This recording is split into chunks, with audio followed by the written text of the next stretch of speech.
So this is it. All right, We on? we on. We can edit the first part. All right. So, shit, how do we start? I didn't even think about this. Well, okay, we'll just count down from 5 and we'll go. 5, 4.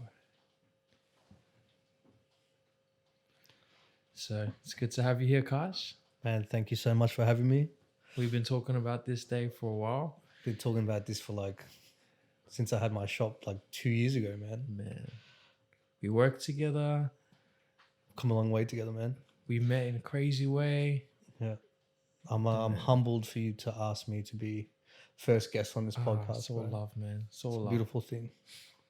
Like you know this the most, the conversations we have in the barbershop. Life-changing. Man, unforgettable. In crazy ways, the conversations we have in the barbershop kind of help raise us and guide us. For real. We are the teachers as well as the student in the barbershop. For real. Having so many different perspectives come in to the shop. So many different walks of life. Man, it's beautiful. Like you have middle class, all of that. It doesn't matter. You see the human side of people. 100%. And family, you've got a family. We went through similar experiences. Young daughter, how old is she? She's almost 4 years old. 4 years Going old. on 15. She keeps me in line, man. Man, how has having a kid changed your life? Immensely. Yeah. I think it humbled me greatly. It softened me having a little girl. As I was telling you, I've got no girls in my life, no sisters or cousins, family, friends. So I've always had men around me, boys and men. I've grown up with boys my whole life. So when I had a daughter, it really softened me a lot. And it was a beautiful thing that I needed it. I needed to be softened because I was living wild for a little while and I wouldn't take it back for nothing, man. And I got number 2 on the way now too. Even number 2 on the way. Yeah. So That's I'm exciting. double trouble. We're gonna play dates. Yeah, man. I've watched your girls grow up too, man. Beautiful girls. For real. Kids are life itself, man, honestly. That's I think, you know what? We go through these things where we're looking for successes in our life. And I think that journey is so tumultaneous. It keeps changing. Year after year, you start chasing different things. For real. Whether it be education or traveling or career choices or property. You want to do this, you want to save money, you want to be in a relationship, all these things. But until you have a kid, Man. when you have children, you learn a whole new perspective on love and life. I think that's beautiful. Like it's a story that's been told over and over. Like I've heard it from my clients of, just before having Anaya, my oldest, asking everyone, how do you prepare? What do you do? Yeah. No one's prepared. Yeah, No one there's no knows what answer to they're that doing. question. We even hear it from our elders, right? Yeah. I used to hear it saying, my parents used to say, "You'll know one day when you're a Yeah. father," and you're like, yeah, whatever. But then you get it, Get right? it. And When it's it something happens. you can't really put to words. You can try, but it's like you're faced with yourself. Yeah. Your younger self, your child inside you. 100%, man. And I guess we always try to be the better version of our parents, right? We want to be the parent that we never had or wish we had. Yeah.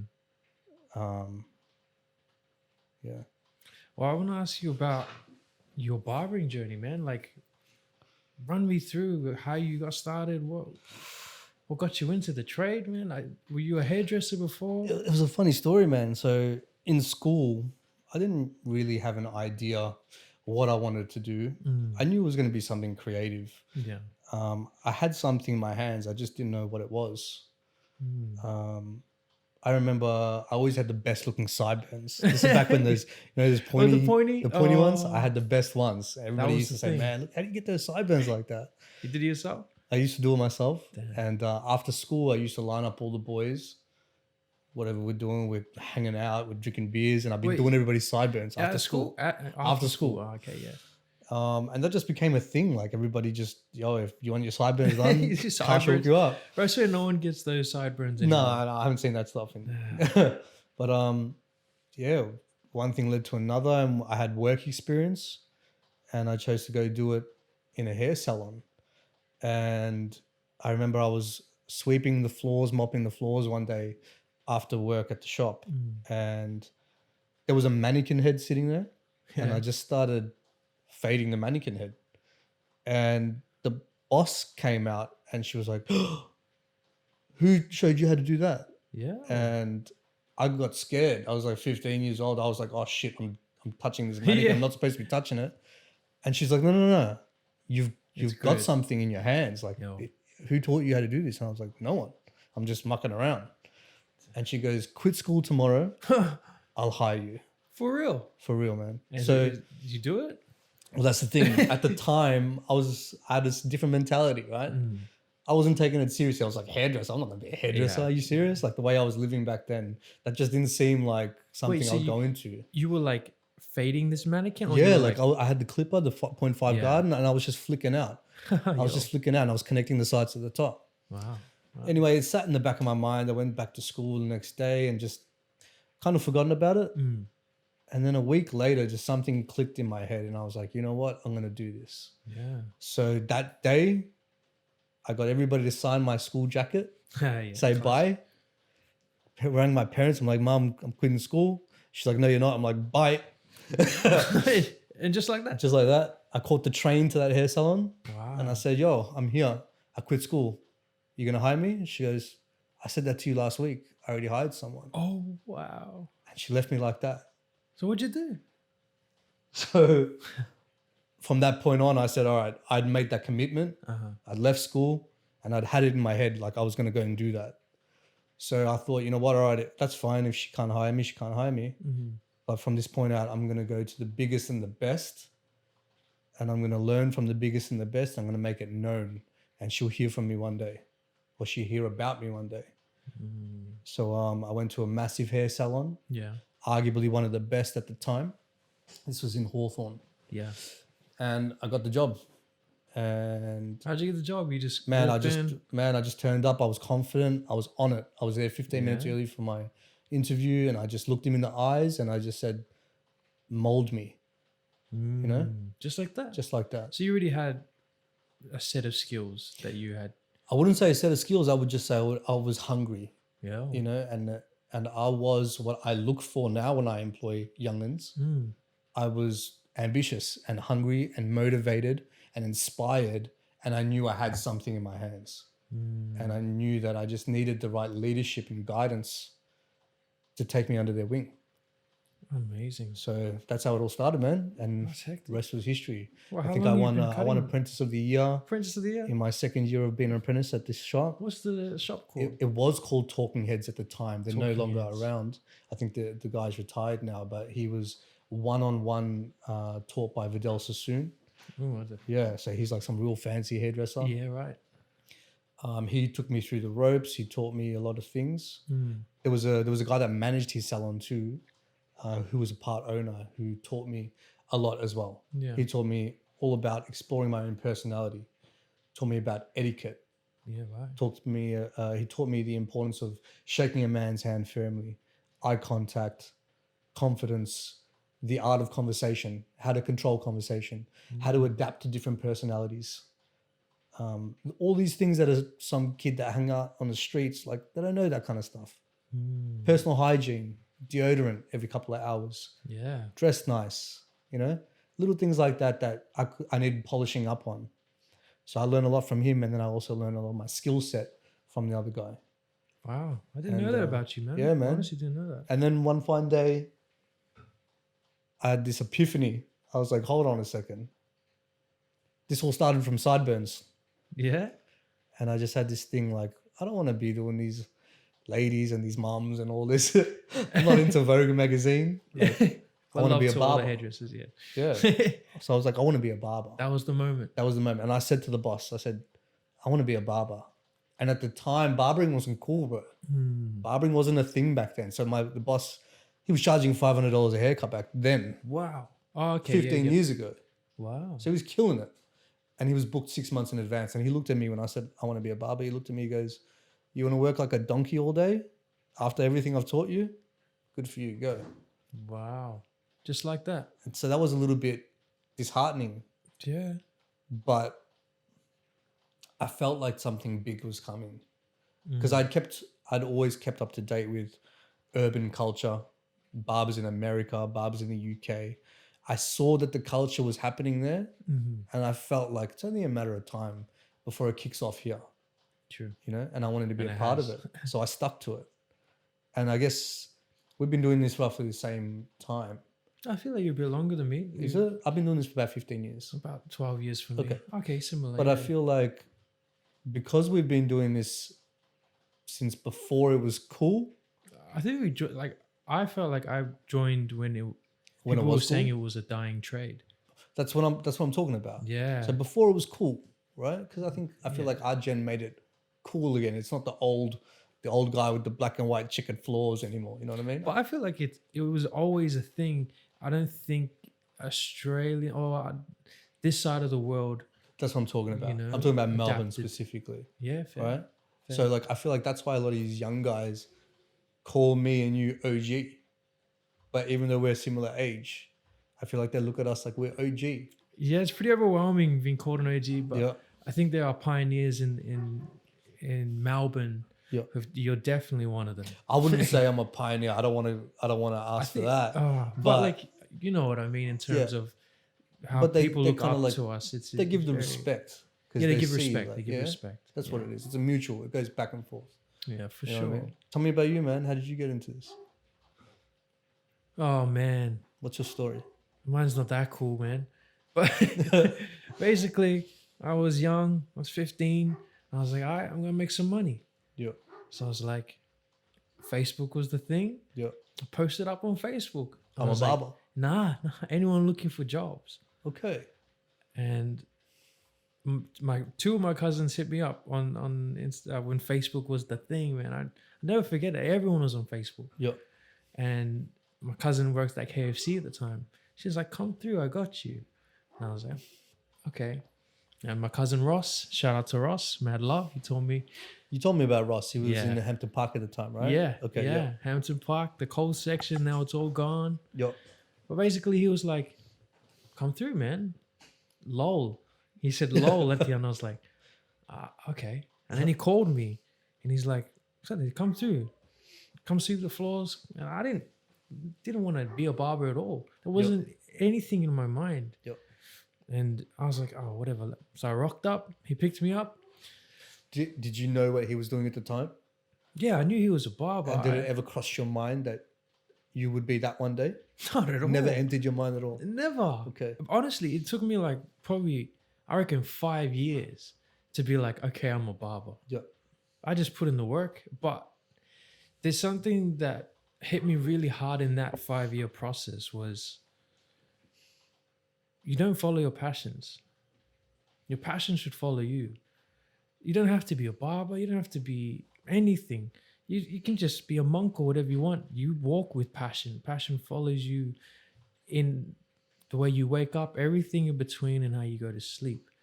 Like if you're not living like that, I feel like you're always trying to chase passion. I like how you said that, man. It's kind of like you live and you breathe what you are, and that is who you are. No doubt, breath is everything. You know, I feel like a lot of people don't take the time to sit there and breathe. Yeah. That is one of the most, what's the word? Centering, Grounding. grounding yeah. practice you could do. 100%. And we do it all day long. Like, Yeah. But I think going through that journey, figuring out who I want to be, it never ends. Yep.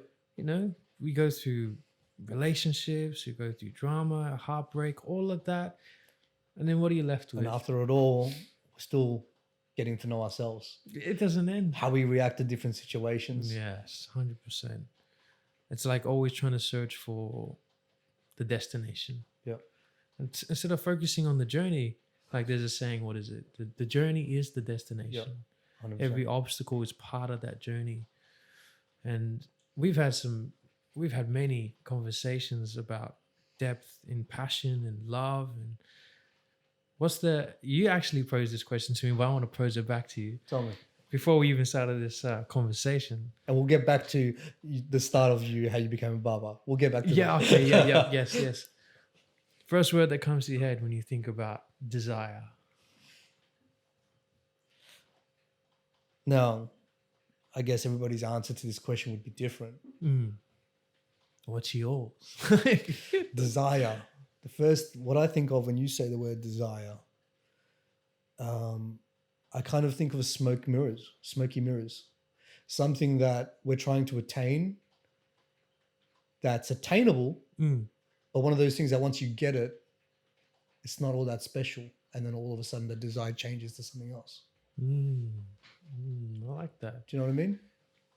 It's almost sort of like a lust in a way. Yeah. It's like a lust. It's like something that you can have or that you can't have. And once you do have it, it's unnecessary. Yeah, the chase. And there's something else. It's the chase. It's the chase. It's an insatiable desire to want something you can never attain. Yes. Like you're just trying to chase. I think that can go back to money. Like I feel like coming back into me being a barber. Money was job. Like was you know money, what I mean? Was money the thing? Money was money the the focus. inspiration? Yeah, 100%. I think it was the driving force. Yep. I think And then most through that people- you found your love for it. Then You fell in love with it. I started breaking down a lot. I was like, well, I want to go study music. I want to go be a sound engineer. And I did all of that. I did do it. And like a lot of the barbers we talk to, they go on their hiatus, their little break. Yep.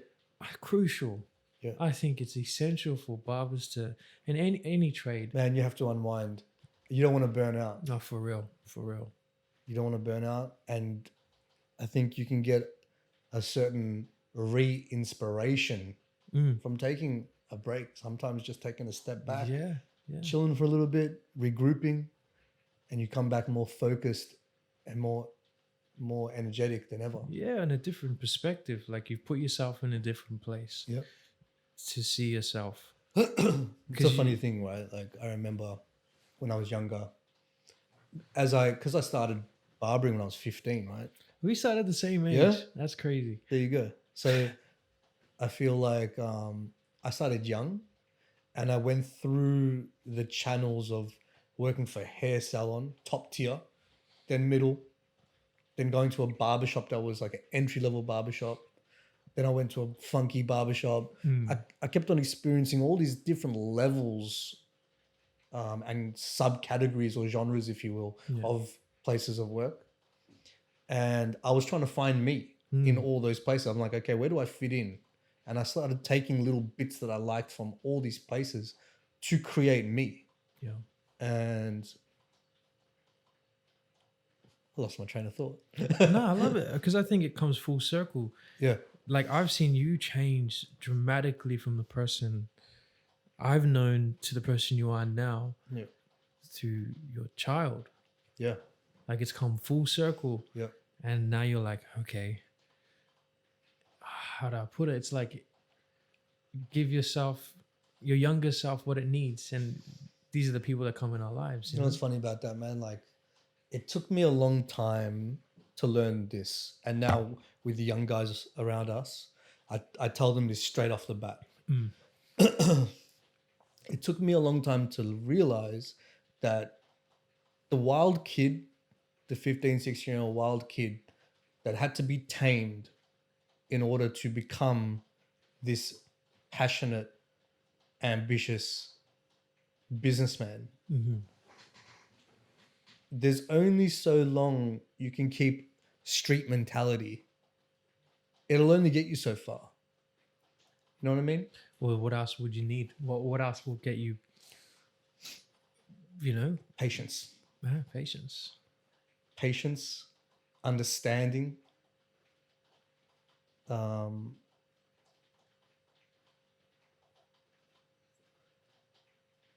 know, like, yeah, I've lost my train of thought again. I love it. Patience is cool, but that is what our trade is. Like, now teaching barbers, and I'm sure you've taught a lot of people along the way.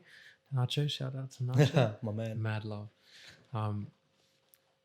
Patience is the key to life. Like watching a haircut, you trying to limit it because it's that fine line. It's your craft and it's your job. Yes. You're like, I need to make money, but I need to love what I'm doing. Yes. So it's like, how do I maintain that peace? Well, you know what? When you are, this is through my experience, I'm sure you experienced this too. When you chase the money, money comes, Always. Oh. but money comes and goes. But when you chase what you love to do every day, well, money just keeps flowing. That's true. And you don't even feel like you're working for it, Yeah. Your body's tired at the end of a 12-hour day, but the money is like a bonus. Of course. You've touched people and you've been touched. You've learned and you've taught. Yeah. You've shared and vice versa. No, 100%. You've given, you're doing your craft that you're passionate about. So you're seeing your artistic skills. You're impressing yourself every haircut at a time. Sometimes I do something like, damn. Yeah. You know what I mean? I get you. I'm still doing that. 15 years later, I'm still doing that. Yeah. And I think that's what people tend to forget when, especially young barbers looking at us OGs, as they call us, is that they're trying to reach our level, whatever that means. Patience, man. But, I feel like in my mind, it doesn't end. The chase doesn't end. That's right. It's the process. It's funny, like the young guys, I had a guy work for me about 2 years ago, and he would see me booked out. He'd see me sweating, missing lunch, I'm holding my shit in. You know what I mean? I'm working hard. I know what you mean. 60, 70 hours a week. And he'd be on the chair next to me and he'd be complaining, or he'd be playing games on his phone. He'd be talking to his girlfriend and he'd be like subtly complaining, like, man, why not as busy as you? I just say, man, this didn't happen overnight. It took me 15 years to get here, And I mean, I guess you got to apply yourself to supply your wealth. Oh, say that one again. You got to apply yourself to supply your wealth. Ooh. I remember when I was 16, 17, I just entered the barbershop and I was quiet. Obviously, nobody knew me. I was new in the game. But when there was no one in the shop, I'd get business cards and I'd be walking up and down the street handing business cards out. I'd go to the school. I'd say, hey guys, I'm a barber, just started over here. Come in for 50% off. Yeah. Or I went to the coffee shop down the street actually, and I asked them how much for a coffee. There was $2.50 at the time or whatever. So I said, here's $50. I want you to pick 25 of the prettiest men, give them a free coffee, and tell them I bought it for them. Send them down to the barbershop. Wow. So I had all these guys coming in with coffees, It's little things. Yeah. Man, I was just applying myself because I knew that I don't want to sit around doing nothing. I feel you. I wanted to be the best. I feel you on that. And I needed repetitive practice to become the best. Yeah, okay, I see what you're saying. I think I that for one is beautiful. I love your hustle there. And I feel in this generation, it's a different hustle in terms of application. Like that is how we would do it. We didn't have the technology. We didn't have social media, right? But now it's I sound like an OG. 100%. And I think that's where our strength lies, and we shouldn't change that. But we almost have to put it into a different place, like what we're doing right now. 100%. Because the OGs, man, you know how it is. We talk to the OGs, our OGs. We're like, man, if someone else heard this, that's what I mean. Like, the driving force behind our craft and whatever is bigger than passion. Yeah. For me, that I believe is purpose. Yeah. That's that thing that will wake you up and will, as I tell. I love that word purpose. Purpose, man. I actually fully understood the word purpose when we came out of the lockdown. Yeah. Lockdown messed me up like that, man. Because I was still doing cuts here and there, but the lockdown, like, it's our identity, what we do every day. And when you take our tools away, and you say, you can't go to work for long periods of time, we lose our identity. And we realize that that's my purpose. That's what gives me the drive to get up. I'm hungry for work. I want to see my tribe. I want to be a part of this every day, right? That's the commitment we made to this hustle. For real. And when that stops, you realize your purpose. That's what makes me think about people who are on the dole on Centrelink with no job and not looking for work, it's because they have no purpose. They get stuck in that cycle. Let's go buy another bottle. Let's smoke some of this. Let's play PlayStation all day. Fuck work because we get $100 a week from Centrelink. They have no purpose. There's no drive. There's no ambition. But we have a purpose. 100%. But see, I also believe purpose has to be bigger than what you kind of hustle for. In essence, Explain that to me. Let's explain it. Destiny. What's your destiny? Realistically, all our destinies are the same. It's death, right? Yeah, wow. As blunt as Never it is. heard it like that before. Right? That's beautiful though. All love. I've been saying that a lot. Love, fam. Only real destiny is death. Right? It's inevitable. It's promised. We know it's gonna Death happen. is promised. It's promised. It's the only thing that's the defined. only real promise. But now the real question is, what are you willing to die for? Yeah. If you know you're going to die, you know your destination. Yeah. What are you gonna die for? Yeah. Now a lot of people say their kids, their loved ones, and all this. At the end of the day, you're in the ground by yourself. Yeah. And how are you gonna put yourself there? Like to all the One Piece fans, you already get this. You know, drive, purpose, resolve. Yeah. It's dying for something. I guess it's every legacy, second. bro. Is Yeah. it legacy? Yes and no, because it's like for years my purpose, my resolve was to create a legacy, but it was flawed because I had to get there to In order to create it. create the legacy, But you'll never get there right? because we're always chasing it. So I had one of those epiphany moments, and it hit me. I was like, "No way, it's that simple. I'm gonna live my legacy. Yeah. That's it." I'd rather spend it all while I'm breathing. Right? I mean, I want to go to bed Can I say that again? exhausted. I'd rather- Say that. Say it again. I'd rather spend it all while I'm breathing. For real. That's what That's it is. for real, man. For real. 100%. Like, don't get me wrong. I'm still thinking about 10 generations in the future. Yeah. But being here at the exact same time, because Yeah. how am I meant to create You want that? to live it now. yeah. Yeah. Yeah. And There's when only I'm, one life. yeah. What is it? YOLO? YOLO. YOLO. But there's a switch on that saying. It's, you only live once. No, you only die once. You live every second. I love that, man.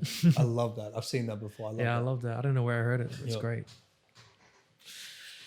Yeah, Man. This has been a long time coming, man.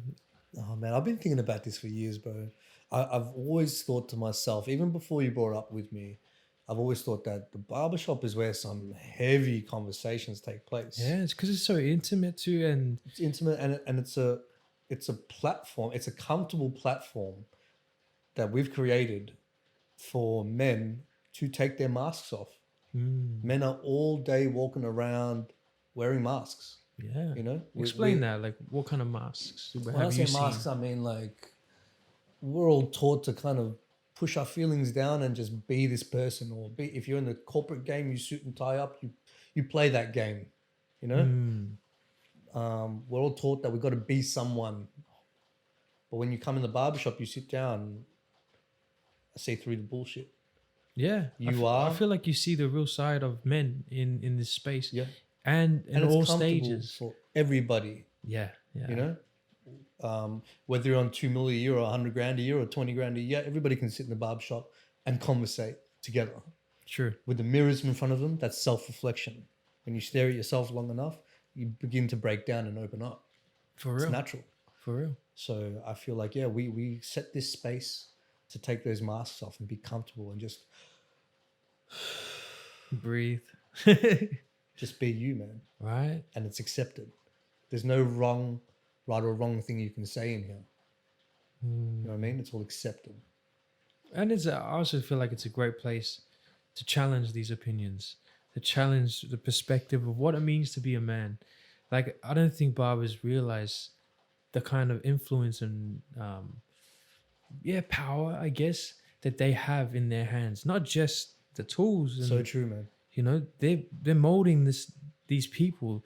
We're in essence a matrix of connections. Wow, that's beautiful. I like You know that. what I mean? Like, we sit there in a place where that person has a tribe of people, Yeah.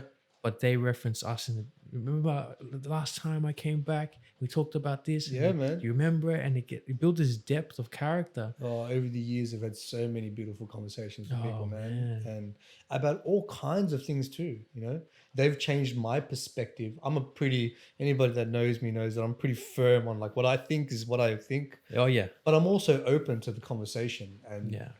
so many people have changed my perspective on so many different things. You're a good example. Like I've learned so much from you, Likewise. from working alongside you to just catching up and chatting about life or even getting my hair cut, whatever it is, we always go back and forth and you've taught me a lot. And I'm always very open.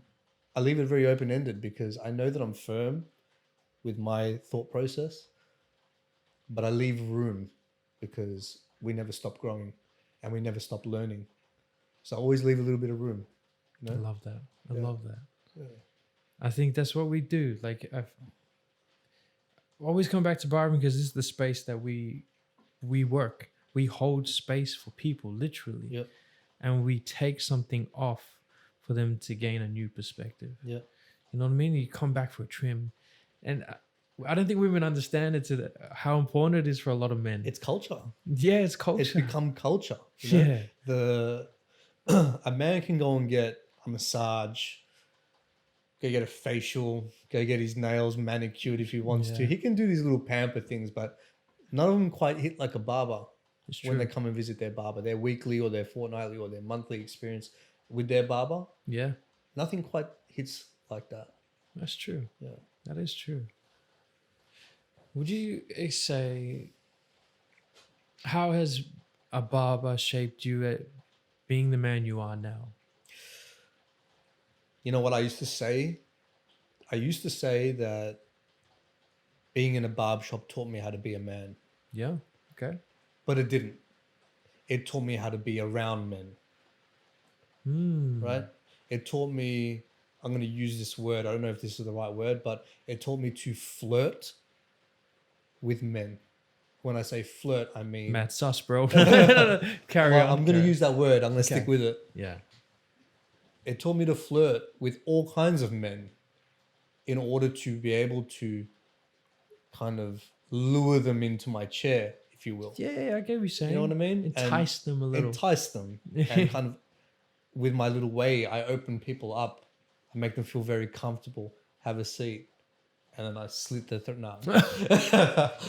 You know what I mean? it's all about comfortability. Yeah. When you go to a barbershop, a random one, as soon as you sit in the chair, you can kind of gauge if you feel comfortable or not. 100%. As soon as he touches you, or as soon as you can see by his tools, or as soon as you sit in the chair, you know. Yeah. Am I going to get a good haircut today? You know that straight away. You know what I mean? As soon as he touches your head, you're like, oh, you would know. shit. You would know some of the customers' looks. I do. Yeah. Or the sad. Like, bro, I've had customers sit on my chair. Like they ended up loving the cut, but eyes closed the whole time. Some of them, they're not trusting straight away. Yeah, of you course. have to win it. You literally have to win their trust. Yeah. But 99% afterwards, they're like, yo, this is sick. I love this. Thank you for looking after me. I'll see you again. I'll be back. For real. Yeah. I feel like because we're super observant, because that flirting. Yeah. You're trying to You're adapting. psychologically adapt to them as a person. Someone once said to me a long time ago, they said, if you want to know how to give the perfect haircut, you have to be able to put your soul into their body. Wow. So you feel how they are, how they move and how they talk and how they walk, how they dress, how they hold themselves and how they want to look. That's how you create the haircut for them. So would you say you're constantly, not just the men, but you're constantly observing like that? Like you People watching. Yeah, looking I at love life. people watching. Do you like that too? I do it all the time. Yeah. I think it's inbuilt as a barber. Like if you're doing it for more than, I reckon, I'll say 5 years. Yep. You enter this space where you're just always watching Yeah. everyone. And you're kind of generalizing, even though that's the wrong thing to do. Yeah. But you say me generalize. Yeah, like categorize. Categorize, yeah. Yeah. Because then you put them in different traits and how Well, to you see, interact with them. if you see a civil worker or a mechanic and he's all greasy and he's just looking for an easy maintenance haircut. He doesn't want to be worried about this and that. You know, he just wants sharp, short, easy maintenance. Yeah. Or if you're dealing with someone in real estate or sales or You know, That's in so an true. office type, he Bro, wants to look man. crispy. He wants to look like he had his hair cut on the day, every day. Yeah. That's what he's looking for, and he's got the time in the morning to look Yeah. after himself. For real. You can tell all these little things just by adapting to people, because there's so many different personalities walking in and out all day. Yeah. Do you know? Well, how have you used that? I call it observer haki to in situations in your life that have been hard. Yeah. Like how have they helped you overcome certain situations or experiences? So repeat the question to me one more time. So being an observant person, you know, and observing people watching. Yep. How have you used that skill to face problems in your life? Or Well, this is the thing, I guess, like depending on who we're dealing with and the scenario, it's a very general question, but yeah. depending on who you're dealing with and the scenario, it depends on how I'm gonna speak. I guess act. more in your most intimate relationships. Okay.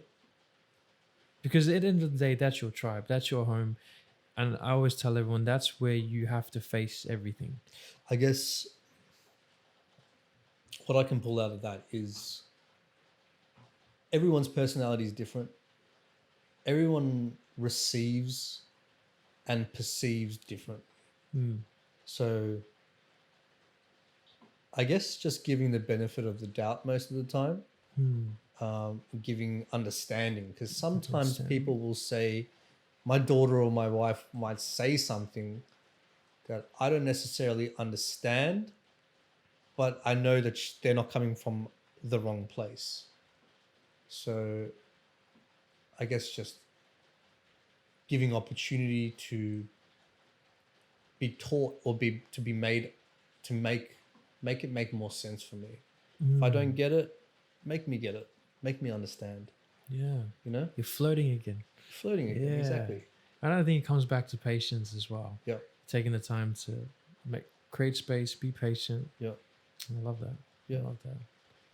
There's another thing I want to talk to you about in terms of, you probably hear me talk about all the time, initiation. Initiation. I know you love that word. I do. Maybe we'll call the podcast that. I don't know. That's been your word for a long time. I feel like you say that a lot. Yeah. Initiation. With the tribe thing going on, Yeah. with the tribe, you need initiation. I 100% agree. You know, in any form of workplace, in anything, you need initiation, even if it's noticed or not. Let me ask you this. Have you been initiated? Yeah. And I do it with my barbers now. Okay. Explain. Number 2 all over. Oh, so you shave like heads. I have videos on Instagram. No, but have you been initiated? Yeah. You got a number 2 all over? Yep. Ross probably didn't even see it like that. Yep. But for me, it was a big deal. I get it. He was like, sit down on my chair. So it was chair. happening, but he didn't know. It was really happening. He probably did. Maybe didn't even say it. But then I became very observant of that kind of power. Yep. I was like, whoa, okay, if I want to work here, he's got to cut my hair. Like, Yep. I don't really have a say here. Yep. So I sat in the chair. Whoosh, he looked at me straight and went, whoosh. I was like, oh. It's gone now. It's gone. But now I explained the initiation to my boys, and I was like, it's not that I don't want you to work here. This is the step that's needed. Yep. That's it. You can take it or leave it. Man, that's pretty full on, man. It is I'll be full on. honest with you. Like, not that a number 2 is a hard thing to get over. Big deal. Exactly. But they see that. But that's cult-like. That's a big exactly, cult-like. no doubt. But then you could call being a monk a Yep. cult-like. All Yep. these things, they're just initiations into understanding. Come back to ground zero. Yep. Let yourself be molded Yep. into this tribe. Yep. And that we got you. You're vulnerable again. I like that. I think we I just feel like need it. that's a sort of initiation. What you just said, vulnerability. I feel like that's the kind of initiation that I use with my tribe. I feel like when you can open up and be vulnerable and show me your true inner self, especially when I know that that's not who you are as soon as you walk out. Yeah. But when you can break down in front of me, or you can share intimate things with me, or you can show me your vulnerable side, even though I know it's so hard for you to do, but I welcome you with open arms to be able to do that. That's initiation past. You know, vulnerability. I feel like yes. that is a big step for any man to take. And if you're willing to, I'm here to listen. You know, it's mental health. It's men's mental health above all. Yeah. You know, And I think we need that more than ever 100%. nowadays. I think we hear it all the time. Like, perfect segue. How you feel about the Will Smith situation? Oh, I was waiting for that. See, I got a lot of different views on this in the Yeah. shop, right? When this was fresh. We hear it all the time. Like, Man, Will Smith is a legend. He's a legend amongst legends, man. I look up to him. I just finished reading his book. Same. He's a good guy, man, and he is woke. And the kids that he's birthed are the most woke fucking kids I've ever seen, man. But I didn't expect that from him. I feel like he was acting very emotionally. I feel like he could possibly be in a real bad place mentally, in a bad headspace. And then there's the other questions that you want to pose, like, would he have slapped 50 Cent? If 50 Cent said it? Would he have done that? I think there was better ways for him to go about it. I think if he had a real issue, instead of embarrassing a peer and friend of his on a global stage, the world was watching that day. The room was full of their peers. Yeah. And Chris Rock's very, very well respected. Will Smith's very well respected. He didn't have to embarrass another man like that on a global platform. Yeah. He could have waited till it was over, pulled him aside and said, hey, I don't fuck with what you said about my wife. We're done. Don't call me. Don't talk to me. Could have gone a lot of ways about it, man. That's true. I feel like, that was real uncalled for. I haven't lost any respect for him because once an idol, always an idol, right? But he must be going through some things, man. And he's been so vulnerable as of late, especially in his book, as you would know. Like, he's breaking generational curses. You know, he's going through a lot. Everyone goes through a lot. But there's a right way and a wrong way to do things. I think he did that the wrong way. I'm not going to hold it against him. I'm sure he knows he did it the wrong way too. I think so. Tell me how you feel about it. It is an interesting topic because we hear all different perspectives. I hear so many perspectives on that situation. Conspiracy theories. Like what? I haven't heard any conspiracy theories about it. Man. What could they say? All right, you ready for this? I can't remember who told me this, but basically, one, if you see Chris Rock's face, it looks like he's got like some padding on his face. I had to look at it again. Idiot, man. Anyways, that's a theory, right? But the other one is, so Pfizer actually, don't quote me on this, don't reference this or anything. This is what I've heard, okay? Yeah, tell me. So Pfizer sponsored the Oscars, has been sponsoring the Oscars for this year. And they came out with a treatment for alopecia. Sure, man, sure. Came out for treatment for alopecia. And no one talks about Pfizer. They talk about alopecia now because no one really, I didn't know about Jada Sitch, like why she went bald, Yep. But now I found out I had alopecia too. So I was like, and then that became the topic, especially in a barbershop, alopecia. A lot of men get alopecia. Yeah, exactly. It's quite common. But I can understand, like, let's say, I don't know if this happened, but let's say hypothetically that Jada was opening up and sharing with her husband, I'm really depressed because I've got alopecia and I wish I had long hair. It's really affecting my confidence. I really feel really down.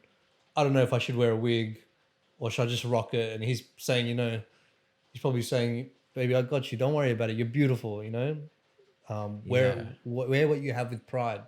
I'm standing right here. Like, yeah. But you also read the book too. And like, I think one part of the book, the 40th birthday, all good, Kashy. Her 40th. Was it her 40th? He organized. He spent 3 years organizing. Yep. Right? And then she turns around and says, this was the biggest show of ego I had ever seen. And Will Smith always talks about how he's been a coward. Yeah.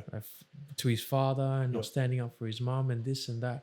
And I hear a lot of conversations about that. About him being a coward. Like, he didn't need to stand up the way he did to Chris Rock. There was no need.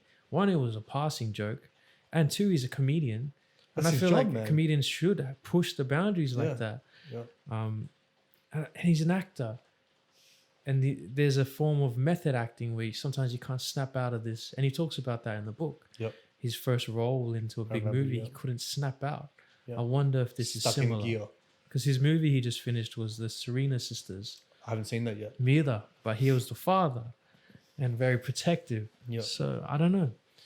I don't. Wow. Okay, you know? that's a different way of looking at it. Okay. Yeah, like I have mad respect for Will Smith and what he's done. And the book, it really explains. It opened my the eyes a lot depth about of- Will Smith, man. There was his a lot I character. did not know about this guy. Yeah, and the audiobook's good. If you ever listen to it, audiobook's amazing. It goes to show, man, that like what we were talking about we just keep chasing. Yeah, You know, like this is a guy he's got the money, he's got the wife, he's got superstardom, he's got the successes and the accolades, but he's upset. He's not happy. yeah. Well, he says the more he has, the more afraid he is of losing it because he's got all of this, and one thing could be Yeah, wow. that happen and it's all gone. Yeah, of course. I always think to myself, people of that stature, do they feel like they owe it to their fans and the people watching their every move?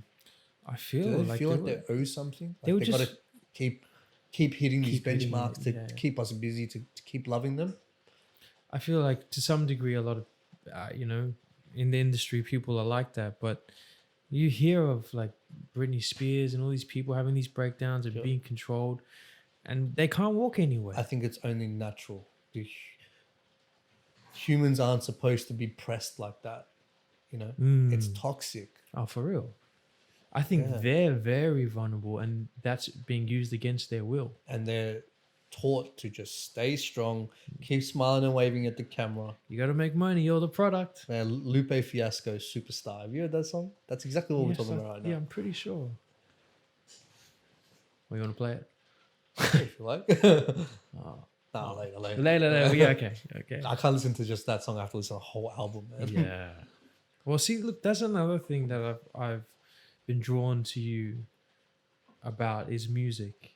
Me and you have very similar music tastes, man. And Yeah. we for connect sure. real nice on our music, man. I love it because it's a subtle art of using other people's music to articulate your feelings. 100%. And we work in a barbershop that plays music all It's energy, day. man. It's energy, energy, man. And you know what? A lot of my earlier inspiration, not that it's not anymore, but really when I was younger, I drew a lot of inspiration from music. Even with my craft, with our craft, music was inspirational and is still. You know, I used to say to people, life is not worth living if there was no music. Yeah, I have to have music, man. for real. And you know, obviously we've been inspired by urban culture. The things that we do with the clippers and the fades and the lineups and beards, and it's all inspired by urban culture, right? So seeing like old school when I was a kid, watching old school video clips of rappers and R&B artists, Yeah. I was looking at their haircuts, the man. I was in video love with hits. the music, but Yeah. I was looking at like Busta Rhymes. His hairstyles fascinate me, bro. And I was inspired, man. I was like, Busta, how? I don't remember his He had some hairstyles. sick looking locks with some mad sideburns and beards and goatees, and it was real Oh, creative. man. But like, I drew inspiration from that. Yeah. I was like, how do they do that? Well, even Or more like, I can do that. oh, true. Yeah. I guess I wasn't in the phase then. I was watching Video Hits Young, and I was looking at Craig David with Yeah. the chin strap. Yeah. Never bring that back. No. If that comes I never back, had that. Yeah, okay. I couldn't do that, man. Look, if mullets can come back, then Anything can Chin come back. straps. They say what do they say? Fashion always repeats itself. really, That's what they say. Yeah. wow. How do you feel about mullets?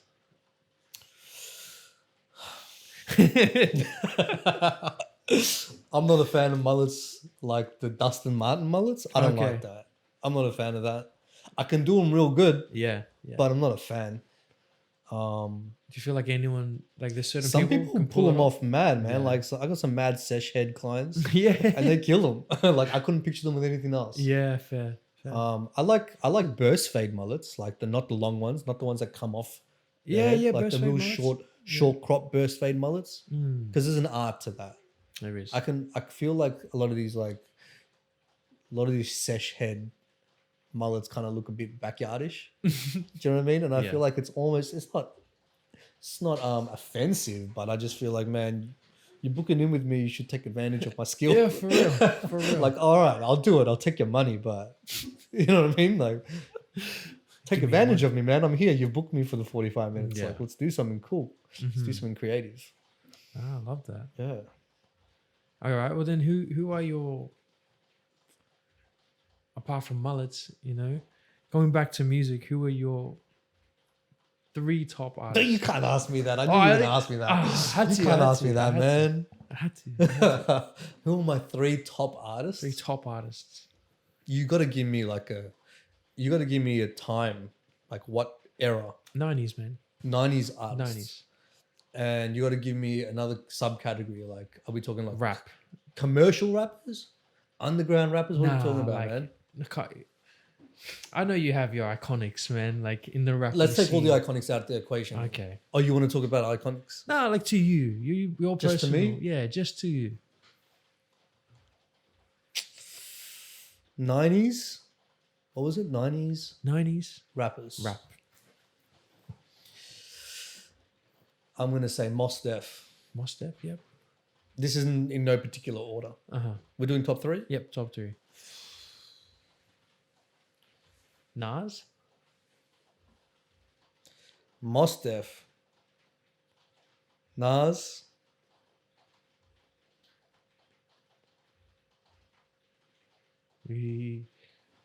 And Park. That's a solid 3. And that's not based on lyricism. Mm. That's based on the feeling. you Yeah, get. right, okay. The artistry, the legacy. Mm.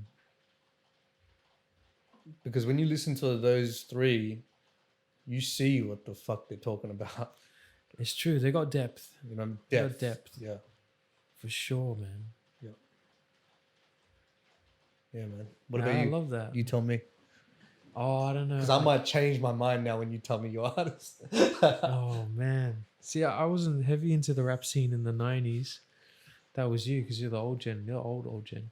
Well, Like- what are you talking to, bro? You know what? Like, to be honest, I wasn't really heavy into the 90s rap either. Yeah. It did influence me a lot.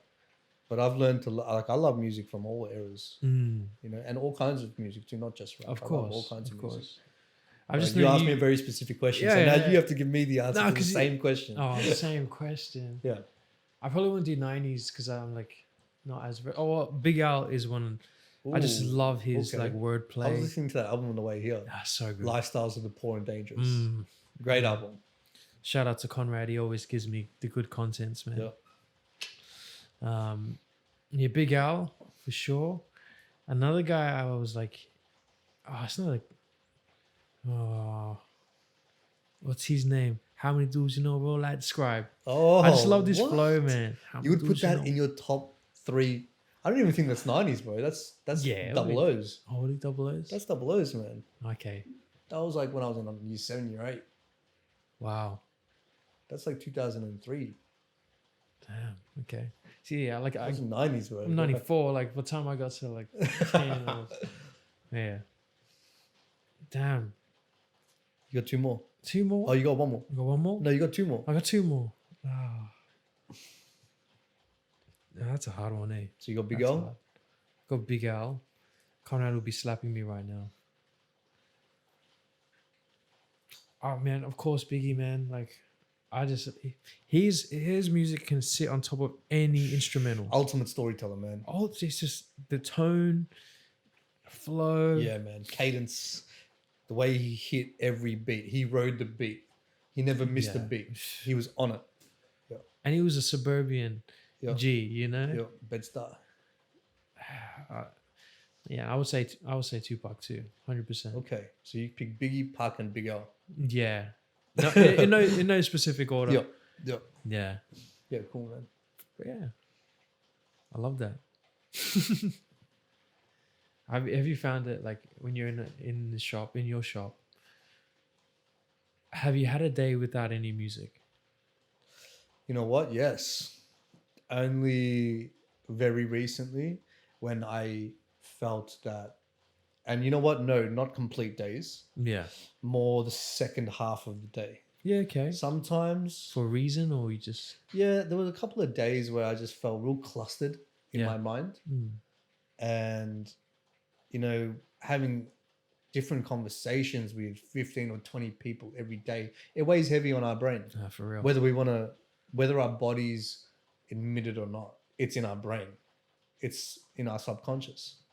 So I don't know if I've told you about this term that I coined called barber syndrome, No. where I've invented this word called barber syndrome, right? Okay. Okay. I feel like barber syndrome is when you go to work, you work 12 hours, you talk deep with 15, 20 people, and you've had so many conversations that you finish work, you go home, and you just don't want to talk.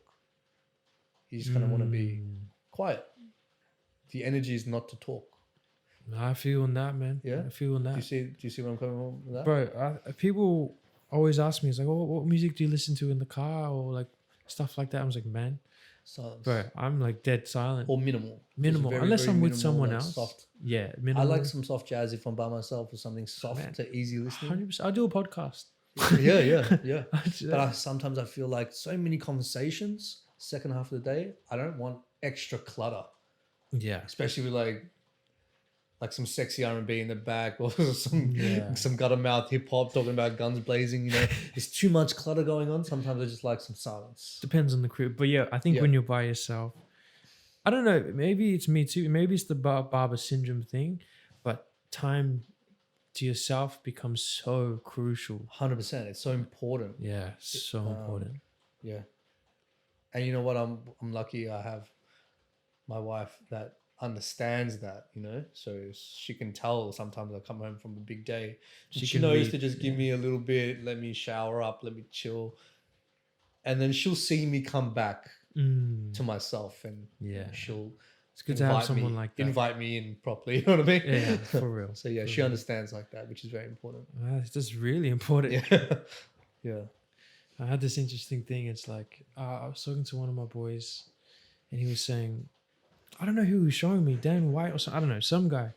Basically, he talks about when you're at home in your household, wife, or you know, with your mom or a partner, at home in your little tribe there, if your person, your woman does not make you feel like a king in your own house, you leave with that energy. Yeah. And then you come back to that energy. So I feel like men struggle with that quite heavily in terms of, like, men and women are different. Yeah. They're very different. Different planets. Different planets. Women are the ocean, men are the boat on top trying to stay afloat. 100%. But they need each other. Yeah. There's no boat without the ocean. Yeah. You know, but ocean is life. And we're trying to sit there to control the ocean. You can't. Yeah. But you can navigate it. Hey? You can definitely navigate it, like understanding your masculine and feminine traits. 100%. But I feel like a lot of men have lost sight of what it means to be a man. Yeah. Because we conform? Is that what you're saying? Conform, but there's no initiation. I always come back to that word. Okay. When the Romans wanted to take over Greece, they killed all the men and all the young men. Yeah. So they would have no fighting spirit. The spirit of the man wasn't there. Yeah, wow. They could easily come in and take control. Like, I wouldn't want the women in my life to go to war. Yeah. Like, honestly, I think that's a silly idea to me. Yeah. I want to protect the women in my life, not because they can't fight, but they create life. 100%. It's Mother Earth. Mother Earth gives life. Exactly. And by all means, do what you want. Go be in the army and stuff and do all this. But when push comes to shove, that's why men put themselves on the line. They do these dirty jobs. Yeah. They do things like this. They're willing to do anything. Yeah, anything to protect. Well, you would do anything for your daughters, right? You do anything for your mother. Of course. You do anything for your girl. No doubt. That's we're built like that, man. I think. I think I think so. we're built like that. There's But I feel like we both have been through some very similar initiations, I agree. which have been. There's a saying: it's like as soon as your reputation is destroyed, now you're free. Yeah, wow. You know what I mean? You build this thing, but when you become vulnerable, when you're at the gym or something like that, you have to be vulnerable to get stronger. Yeah. That's the deal. Like that's what that's how we should initiate our men, and we do that here Yeah. by I conversation. guess it really comes down to whether in the relationship is the woman willing to give that platform to the man. Does she initiate him and tell him you are a king? Yeah, but I feel like that has to be earned. That has to be earned. And yeah. I mean, and you learned. can't be a man child wanting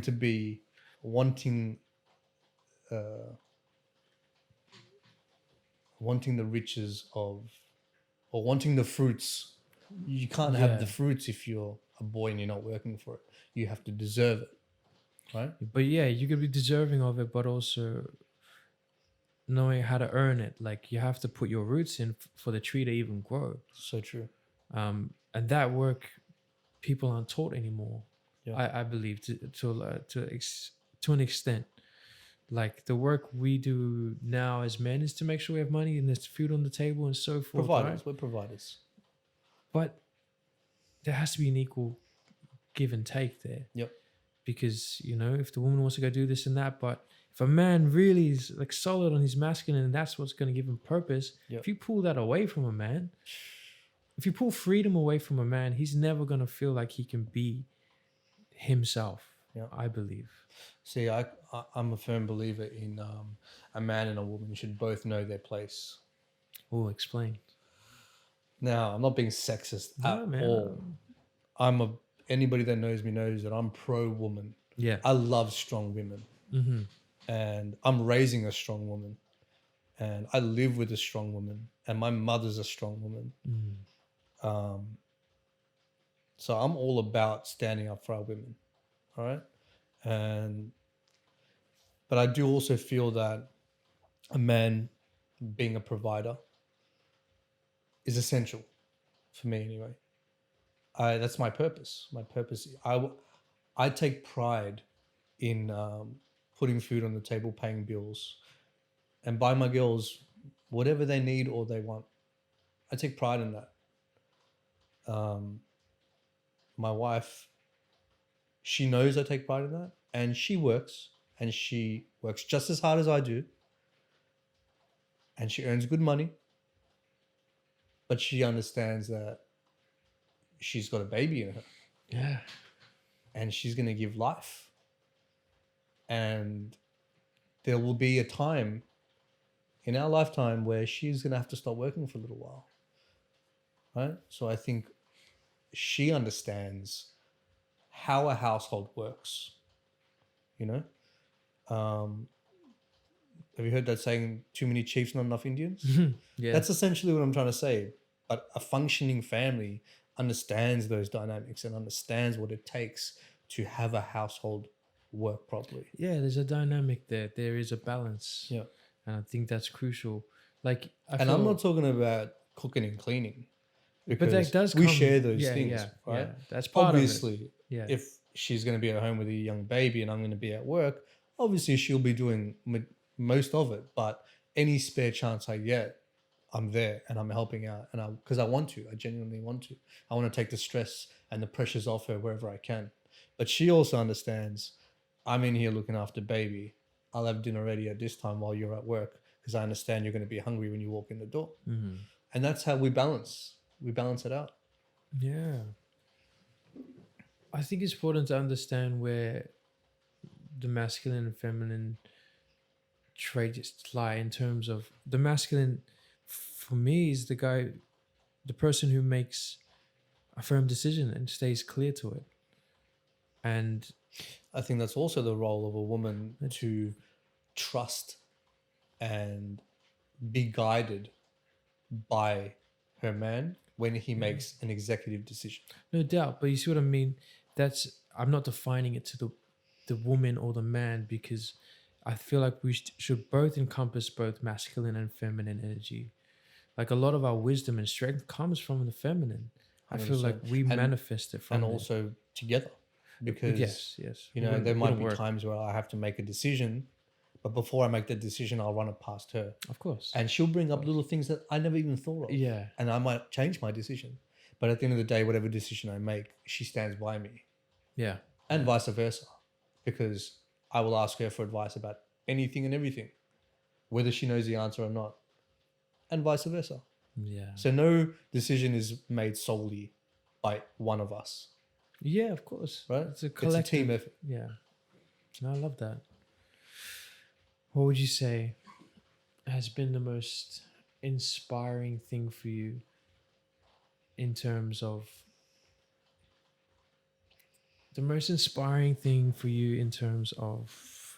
growth? Like, have you seen something that has just been like, wow? You know,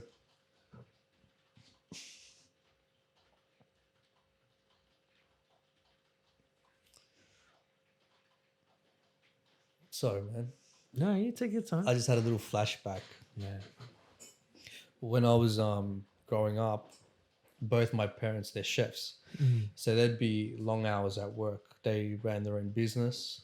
So going through school and after school, it was just me and my brother at home. My parents were always at work till really late at night. So I used to hang out with all kinds of kids on the street. And a lot of them less fortunate than us financially. But my parents weren't home, so I was just out and about doing whatever every night of the week. And for a solid like 3 or 4 years, I witnessed all kinds of things that you don't really know how to swallow as a young teenager. Just about the living conditions of some of these people, and some of the things that they were going through, which was kind of enough. I saw so much of it. I'm not going to delve into too much, but I saw so much poverty and, you know, broken homes and just kids living rough, not eating right, missing out on education, missing out on love, most importantly. That I kind of gathered all of that, and that's what inspired me to chase what I wanted to chase. And it kind of deleted the room for error in a weird way. Yeah. It kind of when I chased the endeavor that I chased, I had that as fuel behind me. I don't know why. I wasn't directly related to any of these people, but I felt a lot of pain around them, and I used that. I used that as the food for my hunger, to not leave room for failure. So I was inspired by that in a weird way. A lot of pain and misfortune, broken homes and drug use and violence and poverty was the inspiration for me to chase my dreams. Wow. Yeah. I find that very beautiful, man. Thanks, man. I've never actually voiced that or said that out loud, but yeah, that's always sat inside. Yeah. Yeah, Because that's also what how Buddha got enlightened, right? that's right. His dad Exactly tried right. to hide him away from He the was truth. exiled. Yeah. Locked him in a castle. Yeah. And then when he saw it, now look at him. Yeah. Pillar of enlightenment. Yeah. Well, going into that topic, thanks for sharing. But honestly, you, that man. was beautiful, man. Thank you, bro. Going into the next segment, like we have segments, we're just making it up as we go. Yeah. Have you had any experiences with any psychedelics that have been Eye-opening experiences. eye-opening for one? Yeah, wow. Mum's going to be watching this, but yeah, let's do it. I think they're important. I think there is a stigma behind some of these substances that have been used for centuries. 100%. They're definitely ancient medicines, man. For real. And obviously the FDA has not approved them, so they're classified this War on drugs. level. Yeah. And you know what? I'm not I don't condone drug use. If anything, I'm anti-drugs. I don't like drugs. But when we're talking about what you're talking about, like psychedelics, a handful of times that I've tried them have been amazing experiences. What have you taken? Have you taken like I've done mushrooms. Yeah. Humility. Mushrooms taught me humility. Humility. Yeah. Mushrooms taught me compassion. Mushrooms kind of stripped me of my ego a lot, man. I feel Ego death. I feel like I was like really kind of uptight and staunch and real money minded and ambitious, but in a sort of cocky way, right? And yeah, I think it's an important distinction. Yeah, you can be ambitious and humble. Yeah, and realistically looking at it at the time that I'm talking about, I didn't really have much. I had nothing to be cocky about. You know what I mean? I had to humble myself. It was ego, man. It was ego. Yeah. And it was through the roof. So yeah, I was stripped away of. I was stripped away of that. What did you learn in that space? I think I just learned to just stand back a little bit, think about what I say before I say it, instead of just spitting out whatever comes to my brain as soon as you say something to me. Now I really think about what I'm going to say. Every breath is valuable, right? I don't want to waste any of my breath. Yeah. And I don't want to waste your time either. So what I'm going to say has to have substance. It taught me to be kind to myself as well. Because I think I used to beat myself up a lot for not hitting benchmarks and accolades. I think I was a bit harsh on myself. So it taught me to be kind to myself. And it taught me to just really appreciate the naturalness of me and everyone around me and the world. It does that. It brings you back to earth. It kind of takes you away and then like around you again. I feel like it kind of stripped me of everything I knew myself to be. Like take the barber away from me and take Ralph Lauren and take your name away, take everything. Indian heritage, take my name, take my religion, take my culture, take everything and strip me back to that little piece of stardust that I am derived from the universe to remind me that that's me. You know what I mean? Yeah. Before these tattoos and before the gold chains and before... And the grill. Before all that, who are you? Yeah. That's what it reminded me. Because we know deep down inside. But we don't know. Right? That search for self is... Search of self. It was the koi fish. You know, man. if the white fish eats the black fish and you're just left with darkness, you have no contrast. And wow, I've never heard that before. Oh, yeah? That reminds me of the feng shui. The feng shui, yeah. Yeah, so they say feng shui. Feng shui. Feng and shui. Feng is water. Yeah. Shui is wind. Where the wind blows the water. Is naturalness. Wow. Yeah. Tell me about your experience, man. Oh, we could be here on another whole podcast talking about that, man. Tell me one. Tell me the first one. Oh, it was mushrooms. Mushrooms. Yeah, like I don't know who. I'd try to do as much research as I can. You know, Joe Rogan, all of this and that, and I was like, wow, okay, there is. Come back to this word. Yep. A form of initiation here. Yeah. And it was delving into the self, so deep that you were dark and no one was there but you. Yeah, man. And only you make those decisions. And I have done DMT once, and that trip has stuck with me forever. Yep. But basically, to sum that trip up, because man, honestly, I was gone for 15 minutes, but it felt like a couple lifetimes. Yeah. And I could go in detail about everything. Oh, yeah? Every segment. You can put words to what you saw? Oh, no doubt. It probably wouldn't make sense, but it does. Yeah. But the thing that I realized when I was in the thick of it, one, the voices in my head aren't mine.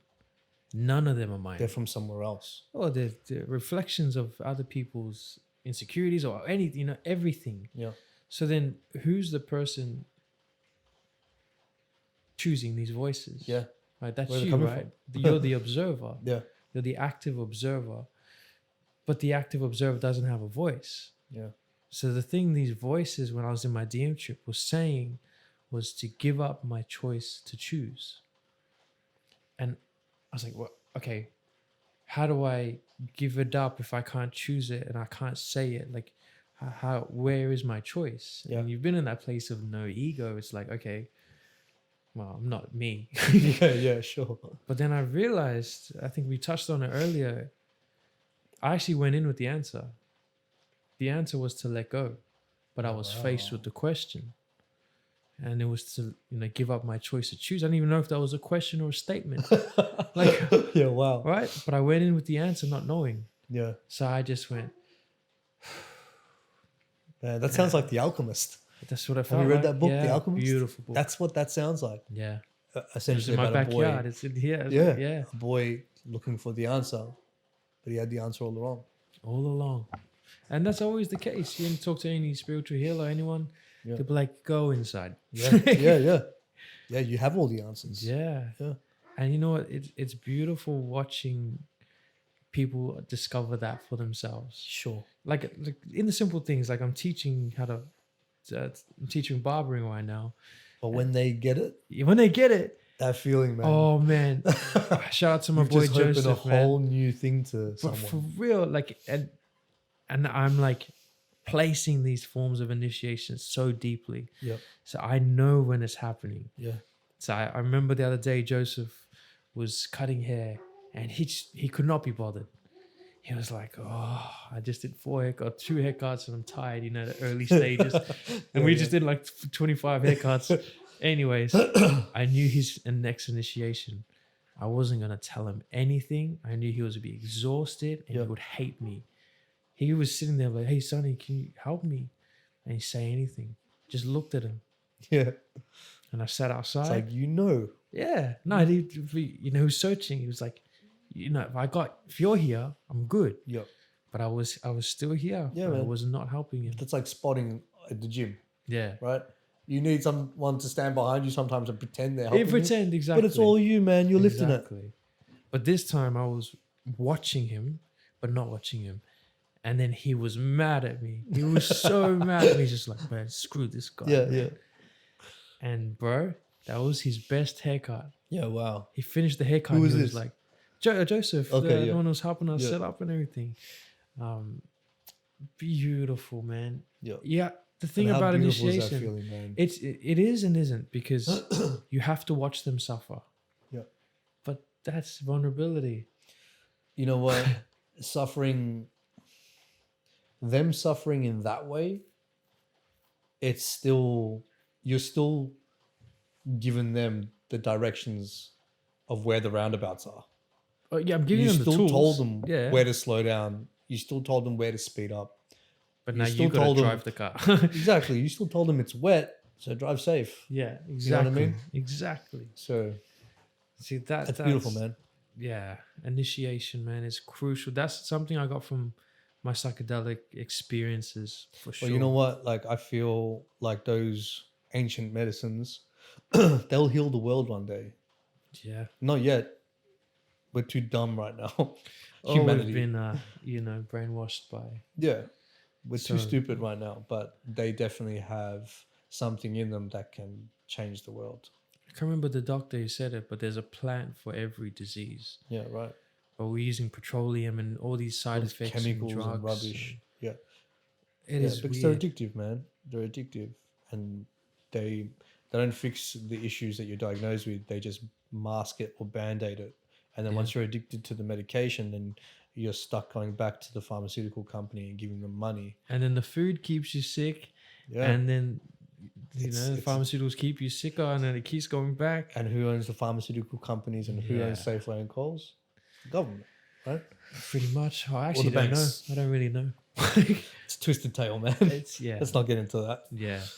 That's another podcast. Yeah. 'Cause- yeah. Yeah, man. Let me ask you a question. I got a question for you, man. Hit me, man. Hit me, man. Nah, hit me, man. Can you define success? And part 2 to the question is, are you successful? Wow. Can you define success? I feel like you have to. I feel like it's crucial to define that success. And like when you say, am I What is successful? success to you first? Yeah, when you say, am I successful? For years, it's like, well, one day I'll get there, right? When we came back to that whole legacy thing, I'm going to build this. And men care about status. Yeah. We do. Women don't care. Some women care. Some women care because they're probably a lot more masculine, have masculine traits, right? But for a masculine man, they care about a status because it gives them a sense of placement in their journey. They're like, all right, if I'm at this stage, I know I can get better. A woman just cares about love, to be honest, like that, and I love that. And if you have to define that success because you have to set. It's like you putting a boat on the ocean and having no direction. You have to understand your destination. Be clear to a T. Keep it simple. Yep. So you wake up and be like, I know I'm alive. Yep. Close your eyes, know I'm dying. Literally. For me, I believe I'm successful because I'm here. Like it took generations for me to even exist and to realize that the story of life has been told. It's already been told. But now you're in a position to tell it. Now, if you understand that kind of power, Yeah, wow. that is like, it doesn't matter about you. It was never about you. Yeah. But it's completely about you. Yeah. Because all of this, like people who go through depression and all of this and suicidal thoughts and suicide itself, you know, they're so worried that they're the issue. And we can go deep into that and understand that. But they feel lost in their own direction. And they're like, okay, there's so much going on. But define your success. Define what the happiest version of you is. Yeah. And if something's in the way, it's in the way. Yeah. It's part of your course. You can't go around it. You can't go over it. Just make it part of your equipment, your gear, your tool set. Yep. And I think success is what you make it, man. Success is love. Success is knowing that you're waking up. If it's a shit day, whatever it is, you're alive. That's enough. That's success. Blessed, man. That's what I think. Yeah. But yeah. That's how I feel right now after this car accident, man. Bro. Yeah. For real, man. Yeah. Explain that. Man. Well, to your definition, I'm very successful there, man. Yeah, So, for real. I'm lucky to be alive. I'm happy to be alive. For real. What is it, like 13 or 14 weeks ago now, 6th of Feb, I was in a pretty bad car accident. It's pretty full on. Like your man. knees. Pretty traumatic. I went through a lot of different range of emotions, and I'm still coming to terms with it as well. I'm still still waking up in the morning like, whoa, I survived that. I'm still here. So long story short, I woke up on a Monday morning at 7 a.m. as I do. I went straight to the gym. I finished my session, walked outside. I called my missus. I'm like, hey, I finished gym. She's like, I'm cooking bacon and eggs. I'm like, beautiful. What a woman. I'm like, I'm on my way. Hang up the phone, jump in the car. I pulled up to a red light and I was at the front of all the traffic. So I'm the first car at the red light, waiting for it to go green.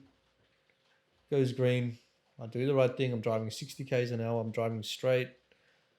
And some guy was supposed to give me way, but he was in the driveway of the servo that I was driving past. And he just floored it without looking both ways. Oh, did he hit the right on so you? My front hit his side. Your front. So he just pulled out in front of me while I was at 60 k's an hour in motion. Ooh. Yeah. And he was driving this big Prado. I was driving my little runaround car that I just zipped to the gym in. And that zipped black to the one? the little blue one, yeah. Oh, the blue one, yeah. Yeah. Oh, the blue one, yeah. So yeah, man, I went straight into his car. The dash broke my kneecap. the impact was so strong that my seat went back and I hit my head. I was pretty badly banged up. Do you still like? Can you still visualize that moment? I can visualize the very last second just before I hit the car. My brain reacted in such an odd way. Yeah. My brain told my body, it was like, all right, listen up. You're about to get real hurt. And it's not going to be one of those get out the car, dust yourself off and flip him off and I'm out of here. You're going to get really hurt right now. Wow. So in that split second. and in that split second, I let go of the steering wheel and I grabbed my seat to just brace myself. And the next thing I know, I wake up from being unconscious to black smoke in the car, and I can hear the ambulance rushing towards me. Yeah. Thank God for the passers-by. They all heard the impact and they ran over to the car. Yeah, for real. I woke up to an old guy just rubbing my chest really softly and telling me that it's going to be okay. Yeah, man. And then It's intense. I had the jaws of life. They cut my car into 3 little pieces so they could take me out the car. Yeah, you got photos of it? You don't want to see photos, man. I can show you some photos. Later, we'll see it. But yeah, man, wasn't my time. That's intense. Wasn't my time, and I'm blessed to be alive, and I'm blessed to be here. And real. it really makes you appreciate every tiny little piece of the human anatomy, because we cannot function without every single bone that we have in our body has a purpose. For real. And we can't function without that purpose. What And if you were born without limbs? you can make do, but to be able to know what life is like with all your limbs and being fit and healthy for 30 years and then suffering an injury like that. That's true. That's true. And you know what? I'll say this to you too. Like the physical element of it is one thing. I think we can all heal from bumps and scars and bruises and, Yeah, of course. you know, but the mental fight is the real battle. That's the real battle. Because it lingers, man. I feel like it comes lingers. knocking back. There will be reminders for the rest of my life. You know, every Bro, time you it's see, cold. we're in the car and you're just like, oh, Yeah, it was different. I'm traumatized, man. For real. Hopefully, it doesn't last for long.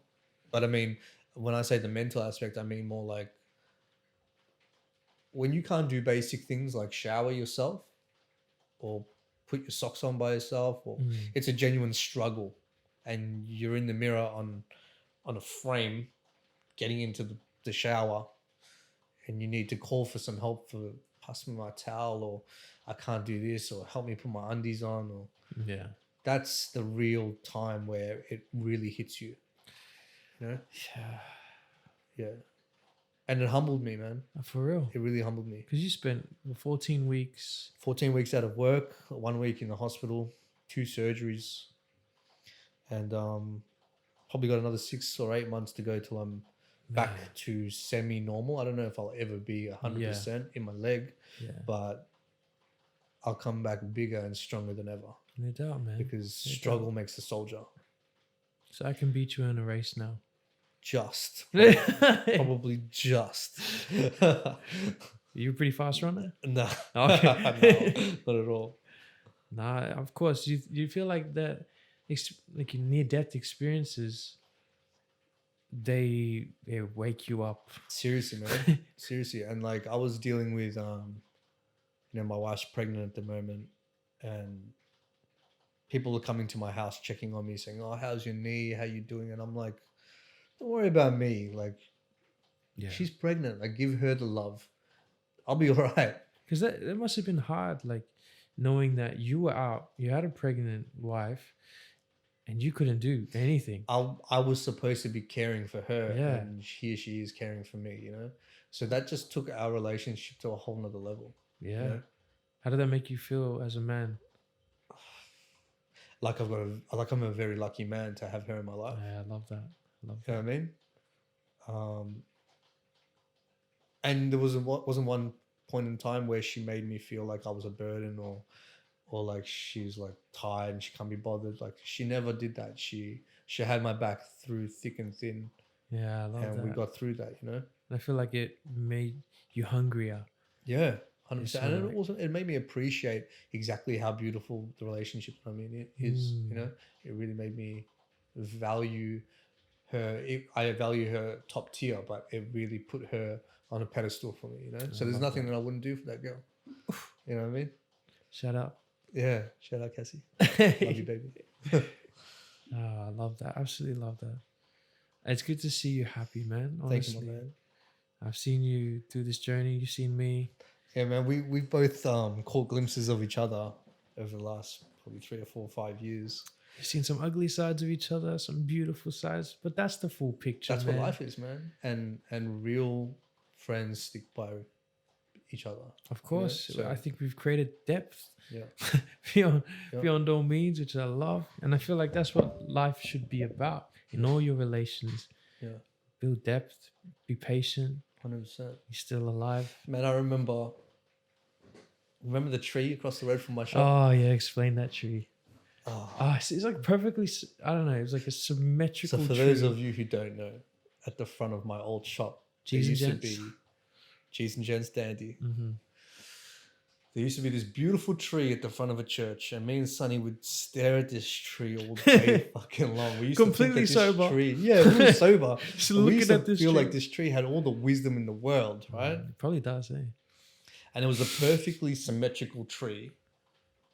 You know how's a good way to describe it? You know the trees from The Lion King? You know those big African trees?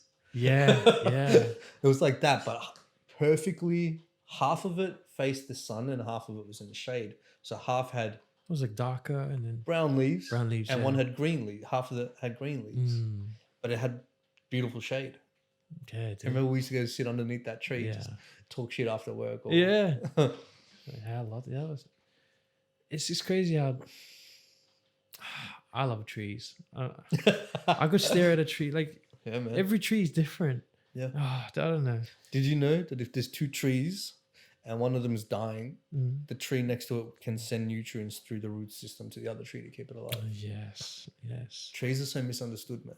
For real. My house is full of trees. I got green pot plants and trees everywhere, man. I feel like it brings a whole different essence and energy into They're my alive, house. man. 100%. This is why this place is gonna be covered with plants. Yeah, man. I was gonna say you should chuck some up there. I'm gonna get those yeah. The ones that come down. No. You know the Venus flytraps. Oh, the heck. You've seen the flies, man. Yeah, yeah. There's 1 or 2 just stick around. But yeah, get some of those. Yep. But there's I don't know if you watched that TV show. Oh, it's a movie called Fungi. Amazing Fungi. My missus showed me that the other day. She's like, "You love Bro, this." you'd love that. It was exactly what you're talking about and how they communicate. So Yeah. you know when you leave, you go into the microwave and you've left something there, or you've gone on holiday, you forgot something, food. I don't know. I don't have a microwave. In my Oh, house, anything. but Just, yeah, go just on. like anything. You leave an apple, right? Yeah. And it gets rotten, and it creates this like white fungi Moss. on top of It's it. like a moss. Moss, right? They explain it in this thing. I forgot what they call it. Yeah, but it's But it alive. creates it's network. All Yeah. these neurons and stuff. Yeah. That's actually how the plants communicate.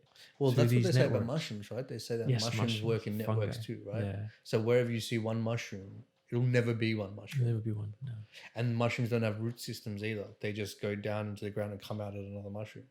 Oh, you Again gotta and watch again, this. You've got to again watch and it. again. Get in the pop and It's a pop and network. pop. But the network crazy, that they huh? create is the same network that the neurons in your brain create. It's I like feel like trillions. mushrooms are like aliens, man. Yes, Mushrooms are actually man. like aliens. I just think they ground you to realize that you're one with this earth. Yeah, Like right. you are all one thing. You're just gonna recycle into itself. Yeah. You're one I've network. heard a I can't remember where I heard this, but I'm pretty sure mushrooms are like the closest relative to us Yes. or Yeah. something like that. Is that right? But you gotta watch this show, man. This I'm is gonna all- watch it. It's bro, called Fungi. Fungi. Amazing fungi. I'm gonna watch this. Do you say fungi or fungi? Fungi. Well, they say fungi on Because they're American. yeah, Yeah. fungi. Fungi. What a fungi. Yeah, no, it's a beautiful way of seeing the earth. Like every footprint you take is like recorded. Yeah, man. It feels it. The earth when you walk in a forest, it feels that. I don't know about you, man, but I have to get back to nature. Like I love just sitting Yeah. at the beach for hours. Me too, man. That's the best kind of bliss. You know what I was talking about Barber syndrome. Yeah, yeah, That is the best way yeah, to yeah. regroup your thoughts and come back, just to like finish work, go outside, rain, hail, or shine, hang out barefoot on some grass, For real. and just regroup and come inside. Mm-hmm. That's the best way to come home. I love that. I love that. Well, brother, this has been amazing. I've had a lot of fun, man. In the first podcast. Thank you so much for having me, bro. Oh, I appreciate no, you reaching it's out. coming on. I'm honored to be the first guest on here. It's all love, It's man. beautiful, and I can't wait for part 2.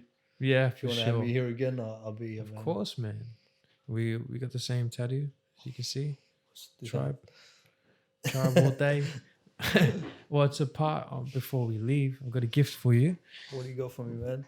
I got made these beautiful t-shirts. So grateful. Shout out to mom. Thank you, Auntie. We got you one too, bro. Man, thank you, bro. It's all yours, man. Thank So you, sir. Well, Appreciate you, man. Love. Love, man. Thank you.